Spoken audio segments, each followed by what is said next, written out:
चलिए। नमस्कार, मैं राजेश कुमार। आप देख रहे हैं सारांश सच न्यूज। अभी हम पहुंचे हैं गरखा विधानसभा में जो भावी प्रत्याशी हैं सत्येंद्र प्रसाद जी। आइए उनसे हम बात करते हैं। सर, पहले हमारे चैनल में आपका बहुत बहुत स्वागत है। सर्वप्रथम आपका सारांश सच चैनल को बहुत बहुत धन्यवाद, बहुत बहुत शुक्रिया। अब सर, गरखा विधानसभा में पब्लिक के बीच में जा रहे हैं, डोर टू डोर। पब्लिक से आपका क्या रिस्पांस मिल रहा है सर? देखिए, पब्लिक तो चाह ही रही है कि एक अच्छे कैंडिडेट की आवश्यकता है जी। जो कि गरखा विधानसभा को विकास की ओर ले जा सके और विकसित कर सके, उनकी मूलभूत समस्याओं को दूर कर सके, ये चाह रही है। और त्रस्त तो है ये है, क्या कि वैसे उम्मीदवार अभी तक जो है ना, कोई प्रतिनिधि नहीं गरखा विधानसभा को मिल पाई है जो कि गरखा को वैसे मुकाम पर पहुंचाए जिसके लिए सदियों से ललायित है। जी। तो मान चलिए गरखा में आप जा रहे हैं, तो पब्लिक के बीच में जा रहे हैं, तो वहाँ क्या मेन समस्या क्या है सर? पब्लिक का मेन समस्या जो गरीब से अमीर का उद्योग धंधा बन चुका बालू मेन समस्या है वो लोग का। क्या कि एक खोचा वाला भी 200 से लेकर 1000 रुपया भी कमा करके आ जाता था, उसका परिवार चलता था।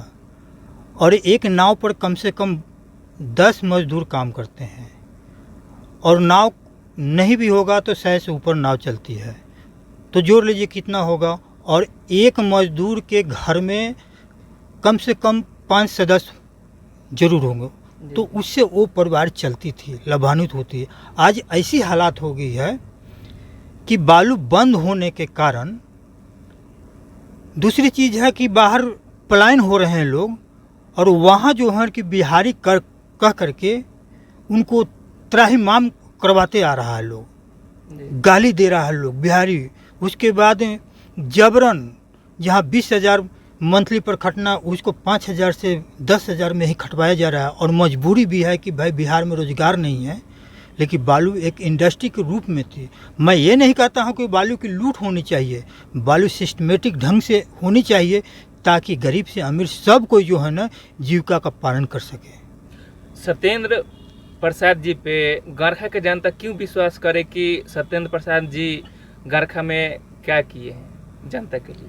देखिए, मेरा व्यू एक ही चीज़ है, सबसे मेन मूलभूत समस्या होती है शिक्षा, चिकित्सा, सुरक्षा और सम्मान। जब तक ये नहीं मिलेगी, और जहाँ की, जिस देश की, जिस राज्य की, जिस विधानसभा की, जिस पंचायत की शिक्षा स्तर कमज़ोर होगी, कभी वो डेवलप नहीं कर पाएगा। शिक्षा स्तर को जो है ना सुधारना पड़ेगा। और हम जिस पार्टी से हैं, जन सुराज से, वो सबसे ज़्यादा शिक्षा पर जोर दी जाती है। और यहाँ तक कही जा रही है कि मेरी सरकार अगर बनती है तो 1 से 15 साल के बच्चे को फ्री ऑफ कॉस्ट शिक्षा दी जाएगी, जो कि सरकारी स्कूल में अभी भी शिक्षा फ्री है। लेकिन सरकारी स्कूल की व्यवस्था, विधि व्यवस्था जो है ना, सिस्टम अभी उतनी अच्छी नहीं है जितनी कि प्राइवेट की है। तो सरकार ये चाह रही है कि जब तक सरकारी विद्यालयों की स्थिति सुधर नहीं जाती, तब तक गार्जियन अपने बच्चों को प्राइवेट स्कूल में पढ़ाएंगे, और उसका जो खर्चा जो है ना मेंटेन सरकार करेगी। उसके बाद 15 साल के बच्चे तो पढ़ नहीं पाएंगे, तो उसके लिए जो है ना कि लोनिंग की सुविधा की गई है। कम रेट 4% के रेट से लोनिंग दी जाएगी, ताकि वो बाहर पलायन न कर, रोजगार के लिए जा नहीं पाए, यहीं पे रोजगार उनको मिल सके। 10,000 से ले करके उनको 20,000, और अच्छी प्रोग्रेस करते हैं तो उनको कई लाखों लाख में उनको जो है ना बिजनेस करने के लिए दिया जाएगा। तो अगर मान चलिए गरखा विधानसभा के जनता आपको अगर मौका देती है, तो गरखा में मेन जो व्यवस्था है, तो कौन सा काम पे ज़्यादातर आपका फोकस रहेगा? गरखा में बोले ना चार समस्या जो है ना मेन, और यहाँ सबसे बड़ी चीज़ है पलायन। आज देख रहे हैं बेरोजगारी का इतनी आलम है, इतना मतलब बेरोजगारी है कि जहीं देखिए वहीं लोग त्राहिमाम कर रहे हैं। और बेरोजगारी के कारण जो है ना कि गरीबी बढ़ती है और गरीबी के कारण मौत होती है। तो हमें अगर मौका मिलता है तो सबसे पहले जो है ना शिक्षा की सुधार होगी, उसके बाद में चिकित्सा हॉस्पिटल की सुधार होगी। जी। सारी व्यवस्थाएं हैं लेकिन वही कागज़ पे हैं, सिस्टम पर नहीं है।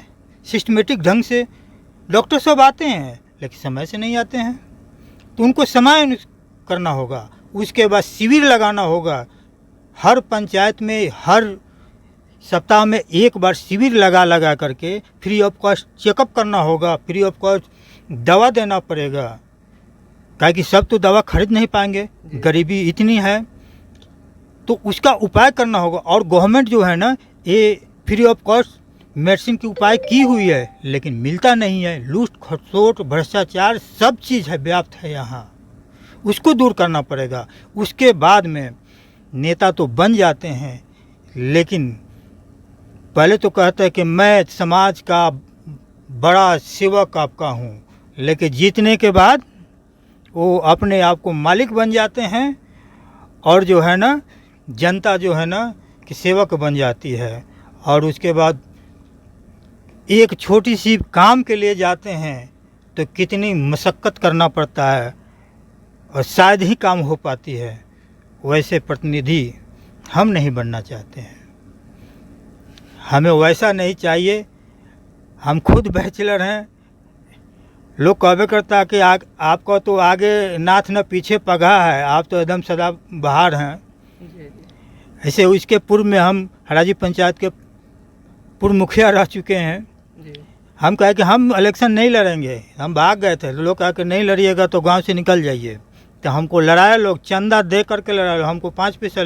तो मैं खुलेआम मन से कहा कि कोई भी घूस नहीं देना है किसी को, मन से बोलता था कि जितना इंदिरावास बना ही बना, कोई बता दे कि 5 पैसा सत्येंद्र प्रसाद लिया हो, मुखिया जी लिया हो, तो हम खुलेआम बोलते थे।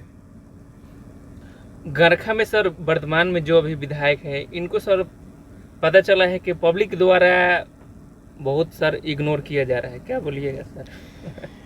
देखिए, नेताजी लोग पूछते हैं कि जनता नहीं जानती है, जनता सब चीज़ जानती है। जानता मैंने जनता जानता, सब चीज़ जाना है। लेकिन अगर कोई नेता उनके मजबूरी का फ़ायदा अगर उठाती है तो जनता तो बर्दाश्त नहीं कर पाएगी। 5 साल के बाद तो फिर आएंगे ही ना आप। उसका जो आप कर्म किए हैं उसका तो फल आपको मिलेगा ही। अच्छा किए हैं तो अच्छाई का फल मिलेगा, बुरा किए हैं तो बुराई का फल मिला है।